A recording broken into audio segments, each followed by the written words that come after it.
ओम उमा महेश्वराय नमः। आप सभी भक्तजनों का हमारे इस YouTube चैनल शिवप्रिया भक्ति में हार्दिक स्वागत है।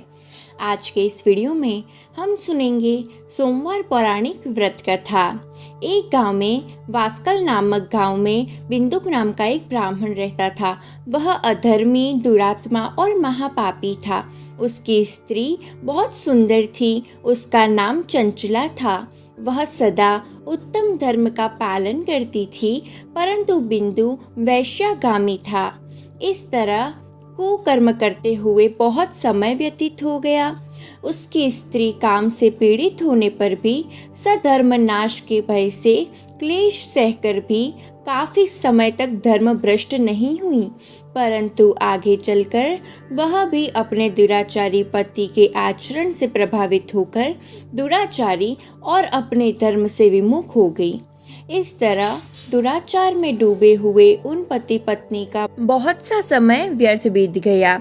वैश्यागामी दूषित बुद्धि वाला वह दुष्ट ब्राह्मण बिंदुक समय अनुसार मृत्यु को प्राप्त होकर नरक में चला गया। बहुत समय तक नरक के दुखों को भोग कर वह मूढ़ बुद्धि पापी विंध्य पर्वत पर भयंकर पिशाच हुआ। इधर उस दुराचारी बिंदुक के मर जाने पर वह चंचला नामक स्त्री बहुत समय तक पुत्रों के साथ अपने घर में रहती रही। पति की मृत्यु के बाद वह भी अपने धर्म से घिरकर पराये पुरुषों का संग करने लगी थी। सती विपत्ति में भी अपने धर्म का पालन करना नहीं छोड़ती। यही तो तप है। कठिन तो होता है, लेकिन इसका फल बहुत ही मीठा होता है। एक दिन दैवयोग से किसी पुण्य पर्व के आने पर वह अपने भाई बंधुओं के साथ गोकर्ण क्षेत्र में गई। उसने तीर्थ के जल में स्नान किया और बंदी जनों के साथ यहाँ वहाँ घूमने लगी। वह एक देव मंदिर में गई। वहाँ उसने एक ब्राह्मण के मुख से भगवान शिव की परम पवित्र एवं मंगलकारी कथा सुनी। ब्राह्मण कह रहे थे कि जो स्त्रियां व्यभिचार करती है वे मरने के बाद जब यमलोक जाती है तब यमराज के दूत उन्हें तरह तरह से यंत्रणा देते हैं कि वे उसके कामागार को लोह के डंडे से दागते हैं, तप्त लोह के डंडे से उसका संसर्ग कराते हैं। ये सारे दंड इतनी वेदना देने वाले होते हैं कि जीव पुकार पुकार कर कहता है कि अब वह ऐसा कभी नहीं करेगा, लेकिन यमदूत उसे छोड़ते नहीं है। कर्मों का फल तो सभी को भोगना ही पड़ता है। देव, ऋषि, मनुष्य सभी इससे बंधे हुए हैं। ब्राह्मण के मुख से यह वैराग्य बढ़ाने वाली कथा को सुनकर चंचला भय से व्याकुल हो गई। कथा समाप्त होने पर सभी लोग वहां से चले गए।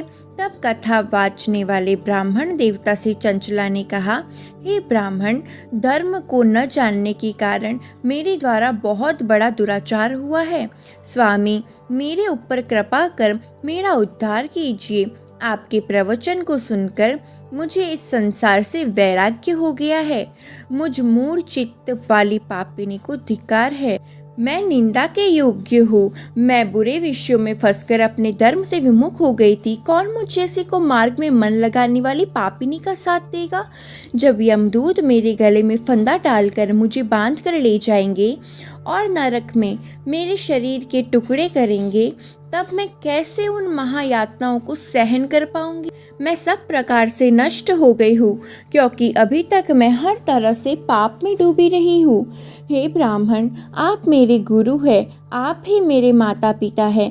मैं आपके शरण में आई हूँ। मुझ अबला का अब आप उद्धार कीजिए। इस प्रकार विलाप करती हुई चंचला ब्राह्मण देवता के चरणों में गिर पड़ी।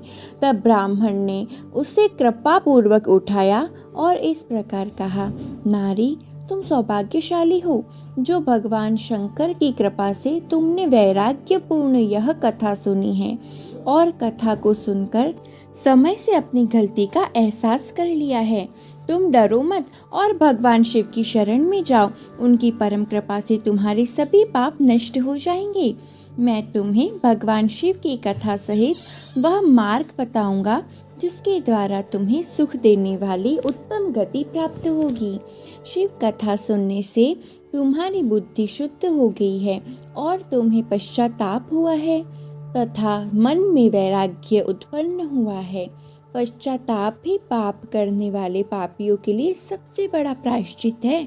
जो मनुष्य अपने कुकर्म के लिए प्रायश्चित नहीं करता वह उत्तम गति प्राप्त नहीं करता, परंतु जिसे अपने कुकृत्य पर हार्दिक पश्चाताप होता है वह अवश्य ही उत्तम गति को प्राप्त करता है। इसमें कोई शंका नहीं है। शुद्ध चित्त में ही भगवान शिव और माता पार्वती का वास होता है। वह शुद्ध आत्मा पुरुष सदा शिव के पद को प्राप्त होता है।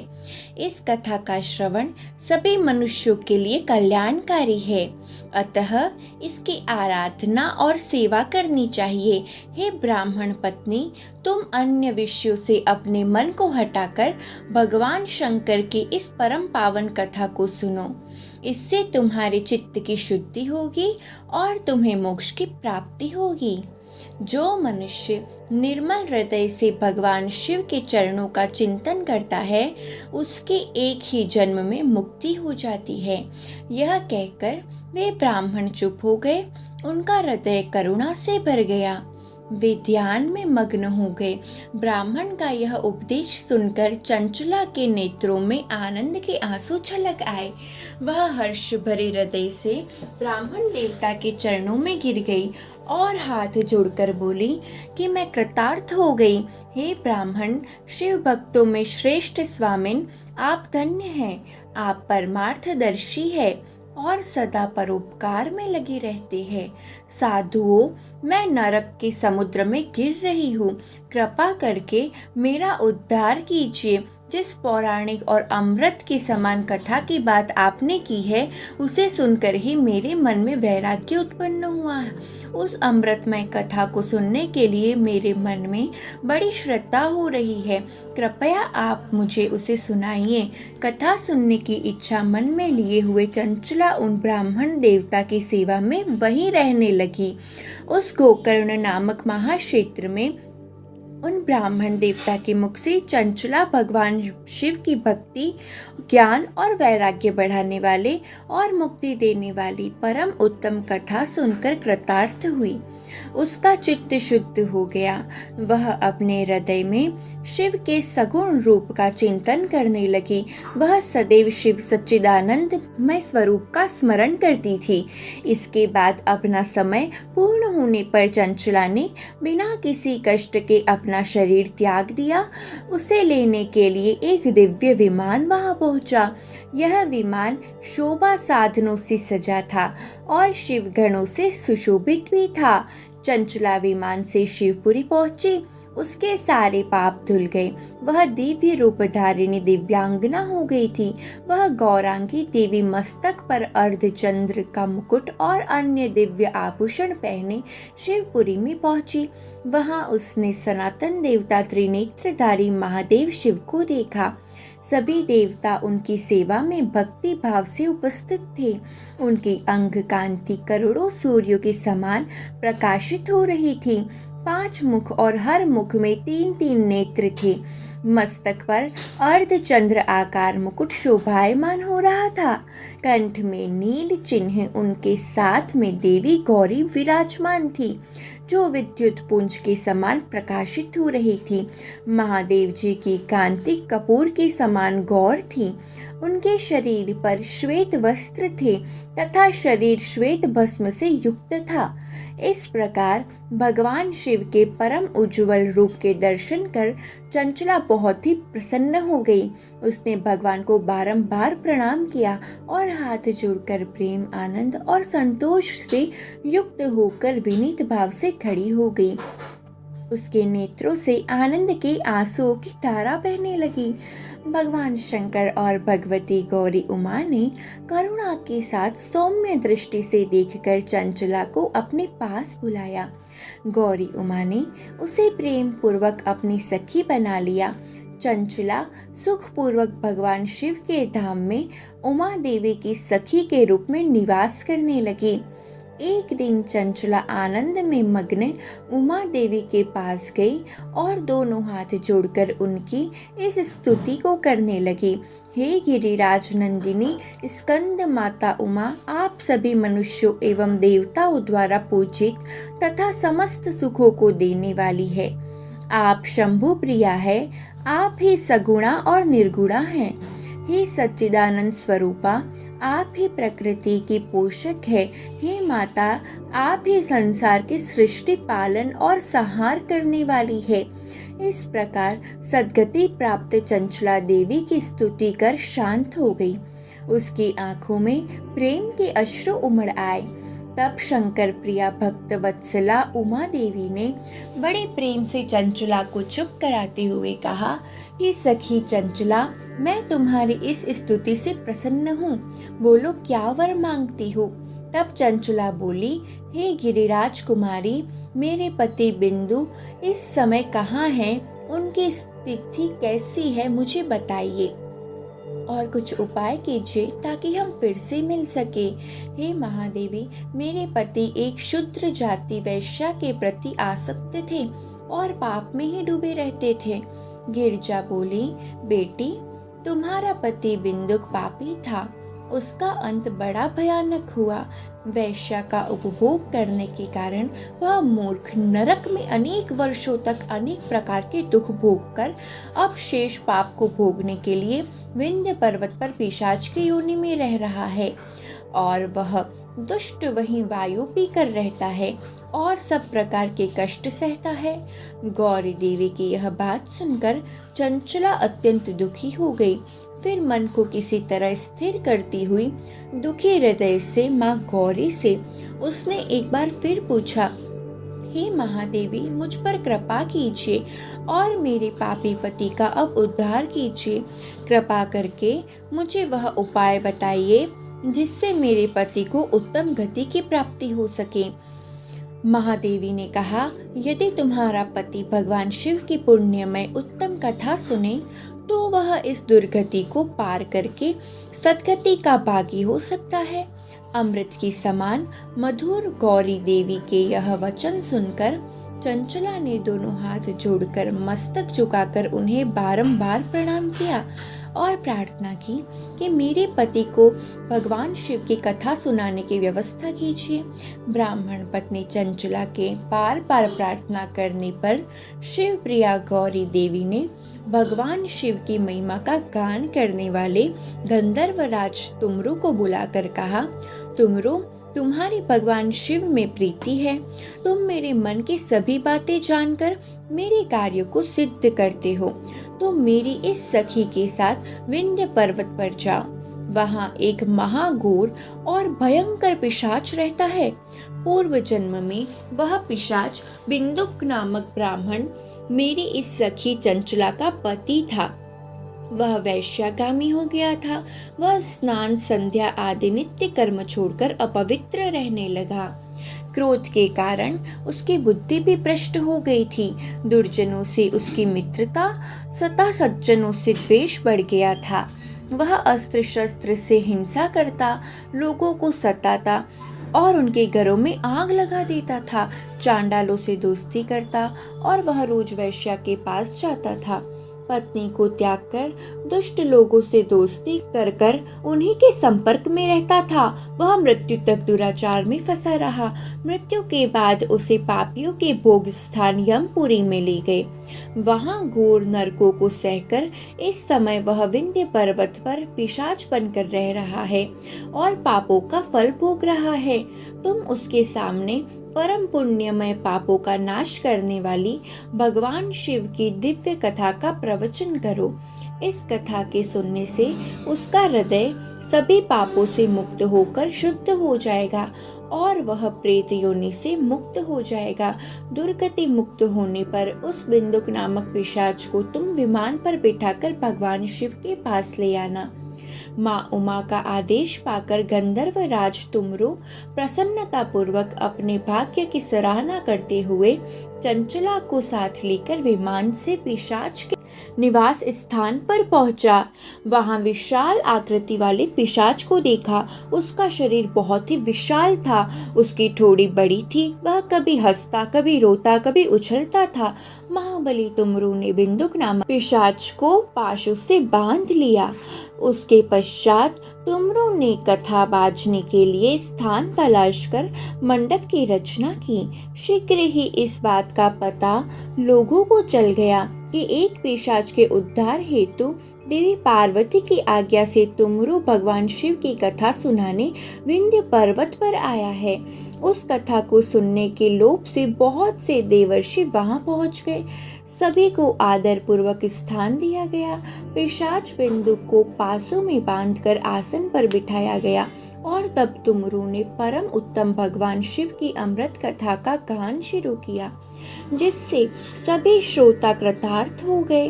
परम पुण्यमय कथा को सुनकर पिशाच सभी पापों से मुक्त हो गया और उसने पिशाच शरीर का त्याग कर दिया। शीघ्र ही उसका रूप दिव्यमय हो गया। उसका शरीर गौर वर्ण का हो गया। शरीर पर श्वेत वस्त्र एवं पुरुषों के आभूषण आ गए। इस प्रकार दिव्य देहधारी होकर बिंदुक अपनी पत्नी चंचला के साथ स्वयं भी भगवान शिव का गुणगान करने लगा। उसे दिव्य रूप में देखकर सभी को बहुत ही आश्चर्य हुआ। उसका मन परम आनंद से परिपूर्ण हो गया। सभी भगवान महेश्वर के अद्भुत चरित्र को सुनकर कृतार्थ होकर उनका यशोगान करते हुए अपने अपने धाम को चले गए। बिंदुक अपनी पत्नी चंचला के साथ विमान में बैठकर शिवपुरी की ओर चल दिया। महेश्वर के गुणों का गान करता हुआ बिंदुक अपनी पत्नी चंचला और तुमरू के साथ शीघ्र ही शिवधाम पहुंच गया। भगवान शिव देवी पार्वती ने उसे अपना पार्षद बना लिया। दोनों पति पत्नी सुखपूर्वक भगवान महेश्वर एवं देवी उमा के श्री चरणों में अविचल निवास पाकर धन्य धन्य हो गए। बोलिए उमा महेश्वर भगवान की जय। आइए अब हम सुनते हैं सोमवार के व्रत में सुनी जाने वाली एक दूसरी व्रत कथा। पौराणिक कथाओं के अनुसार एक साहूकार था। वह भगवान शिव का अनन्य भक्त था। उसके पास धन दौलत और किसी भी चीज की कोई कमी नहीं थी। तब भी वह बहुत उदास रहा करता था, क्योंकि उसकी कोई संतान नहीं थी और संतान प्राप्ति की कामना के लिए वह रोज भगवान शिव के मंदिर में जाकर दीपक जलाता था। साहूकार की भक्ति भाव को देखकर एक दिन माता पार्वती ने भोलेनाथ से कहा कि प्रभु, यह तो आपका अनन्य भक्त है, इसके सभी कष्टों को अवश्य दूर करना चाहिए। शिव जी बोले कि हे देवी, इस साहूकार की कोई संतान नहीं है, यही इसके दुख का कारण है। माता पार्वती ने कहा, हे ईश्वर, कृपा करके इसे पुत्र का वरदान दीजिए। तब भोलेनाथ ने कहा कि हे पार्वती, इस साहूकार के भाग्य में संतान का तो योग ही नहीं है। अगर इसे पुत्र प्राप्ति का वरदान मिल भी गया तो वह केवल 12 वर्ष तक ही जीवित रहेगा। इसके बाद माता पार्वती नहीं मानी और बोली, प्रभु, आपको इस साहूकार को पुत्र का वरदान तो देना ही होगा, वरना भक्त क्यों आपकी सेवा पूजा करेंगे। माता के बार बार कहने से भोलेनाथ ने साहूकार को पुत्र का वरदान दिया, लेकिन यह भी कहा कि ये पुत्र केवल 12 वर्ष तक ही जीवित रहेगा। साहूकार ये सब बातें सुन रहा था। ये सुनने के बाद वह पहले की तरह ही भोलेनाथ की पूजा अर्चना करता रहा। वरदान के प्रभाव से 9वें महीने में साहूकार को पुत्र रत्न की प्राप्ति हुई। परिवार में बहुत खुशियां मनाई गई, लेकिन साहूकार पहले की तरह ही उदास रहा और पुत्र की कम आयु का जिक्र उसने किसी से भी नहीं किया। जब पुत्र 11 वर्ष का हुआ तो एक दिन साहूकार की पत्नी ने पुत्र के विवाह के लिए कहा। तब साहूकार ने कहा कि पुत्र अभी पढ़ने के लिए काशी जी जाएगा। इसके बाद उसने पुत्र की मामा को बुलाया और कहा कि इसे पढ़ने के लिए काशी ले जाओ और रास्ते में जहाँ भी रुकना वहाँ यज्ञ और ब्राह्मणों को भोजन कराते हुए आगे बढ़ना। वे दोनों इसी तरह करते हुए जा रहे थे कि रास्ते में एक राजकुमारी का विवाह हो रहा था। जिससे राजकुमारी का विवाह होना था वह एक आंख से काना था उसके पिता ने जब अति सुंदर साहूकार की बेटी को देखा तो उसने सोचा कि क्यों न इसे ही दुल्हा बनाकर शादी के सारे कार्य संपन्न करा लिए जाए। इसके लिए राजा ने मामा को बहुत सारा धन दिया। तब मामा बालक को दुल्हा बनाने के लिए मान गया। इसके बाद साहूकार का बेटा दुल्हा बना और जब विवाह संपन्न हो गया तब जाने से पहले बालक ने राजकुमारी की चुनरी पर लिखा कि तेरा विवाह मेरे साथ हुआ है, लेकिन जिस राजकुमार के साथ तुम्हें भेजेंगे वह एक आंख से काना है। इसके बाद वह अपने मामा के साथ काशी के लिए चला गया। जब राजकुमारी ने अपनी चुनरी पर लिखा हुआ पढ़ा तो उसने राजकुमार के साथ जाने से मना कर दिया। तब बारात वापस लौट गई। उधर मामा और भांजे काशी जी पहुंच गए। एक दिन जब मामा यज्ञ की तैयारी कर रहे थे और भांजा बहुत देर तक बाहर नहीं आया तो मामा ने अंदर जाकर देखा तो भांजे के प्राण निकल चुके थे। वह बहुत ही परेशान हुए, लेकिन सोचा कि अभी शोक मनाया तो ब्राह्मण चले जाएंगे और यज्ञ अधूरा रह जाएगा। यज्ञ संपन्न हुआ तो मामा ने रोना रोना पीटना शुरू कर दिया। तभी भगवान शिव पार्वती उधर से जा रहे थे। तब पार्वती जी ने शिव जी से पूछा, हे प्रभु, ये कौन रो रहा है? तब उन्हें पता चला कि ये तो वही साहूकार का पुत्र है। तब पार्वती जी ने कहा, हे प्रभु, इसे जीवित कर दे, नहीं तो रोते रोते इसके माता पिता के प्राण निकल जाएंगे।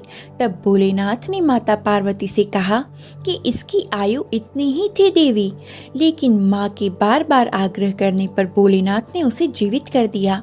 तब लड़का ओम नमः शिवाय का जाप करते हुए जी उठा। मामा भांजे दोनों ने ईश्वर को धन्यवाद दिया और अपने नगर को लौटे। रास्ते में वही नगर पड़ा जहां वह राजकुमारी ने उसे पहचान लिया। तब राजा ने राजकुमारी को साहूकार के बेटे के साथ बहुत सारा धन धान्य देकर विदा किया। उधर साहूकार और उसकी पत्नी छत पर यह प्रण लेकर बैठे थे कि यदि उनका पुत्र सकुशल न लौटा तो वह छत से कूदकर अपने प्राणों को त्याग देंगे। तभी लड़के के मामा ने आकर साहूकार के बेटे और बहू के आने का समाचार सुनाया, लेकिन वे नहीं माने। तब मामा ने शपथ पूर्वक कहा। तब दोनों को यकीन हो गया और दोनों ने अपने बेटे और बहू का स्वागत किया। उसी रात साहूकार को स्वप्न में शिवजी ने दर्शन देकर कहा कि तुम्हारे पूजन से मैं बहुत प्रसन्न हुआ, इसने तुम्हारे पुत्र को जीवन दान दिया है। मान्यता है कि जो भी इस कथा को पढ़ेगा या सुनेगा उसके समस्त दुख दूर हो जाएंगे और उसकी सभी प्रकार की मनोकामनाएं भगवान शिव और माता उमा के आशीर्वाद से जरूर पूर्ण होगी। तो प्रेम से बोलिए भगवान उमा महेश्वर की जय। आइए अब हम सुनते हैं भगवान शिव के सोमवार के दिन सुनी जाने वाली आरती। ओम जय शिव ओमकारा, स्वामी जय शिव ओमकारा, ब्रह्मा विष्णु सदा शिव अर्धांगी तारा। ओम जय शिव ओमकारा, एकानन चतुरानन पंचानन राजे, हंसानन गरुड़ासन, हंसासन गरुड़ासन, वृषवाहन साजे। ओम जय शिव ओमकारा, दो भुज चार चतुर्भुज दश भुज ते सोहे, ओ शिव दश भुज ते सोहे, त्रिगुण रूप निरखता त्रिभुवन जन मोहे। ओम जय शिव ओमकारा, अक्षमाला वनमाला मुंडमाला धारी, ओ शिव मुंडमाला धारी, त्रिपुरारी कंसारी करमाला धारी। ओम जय शिव ओमकारा, श्वेतांबर पीतांबर बागांबर अंगे, ओ शिव बागांबर अंगे, सनकादिक ब्रह्मादिक भूतादिक संगे। ओम जय शिव ओमकारा करके मध्य कमंडल चक्र त्रिशूल धरता। ओ शिव चक्र त्रिशूल धरता, जग करता जग भरता जग संहार करता। ओम जय शिव ओमकारा ब्रह्मा विष्णु सदा शिव जानत अविवेका। शिव जानत अविवेका, प्रणवाक्षर के माथे ये तीनों एका। ओम जय शिव ओमकारा पर्वत सोहे पार्वती शंकर कैलासा। ओ शिव शंकर कैलासा, भांग धतूरे का भोजन भस्मी में वास था। ओम जय शिव ओमकारा जटा में गंगा बहत है गल मुंडन माला। ओ शिव गल मुंडन माला, शेष नाग लिपटावत ओढ़त मृग छाला। ओम जय शिव ओमकारा काशी में विराजे विश्वनाथ नंदी ब्रह्मचारी। ओ शिव नंदी ब्रह्मचारी, नित उठ दर्शन पावत महिमा अति भारी। ओम जय शिव ओमकारा त्रिगुण स्वामी जी की आरती जो कोई नर गावे। ओ शिव जो कोई नर गावे, कहत शिवानंद स्वामी मन वांछित फल पावे। ओम जय शिव ओमकारा स्वामी जय शिव ओमकारा स्वामी जय शिव ओमकारा।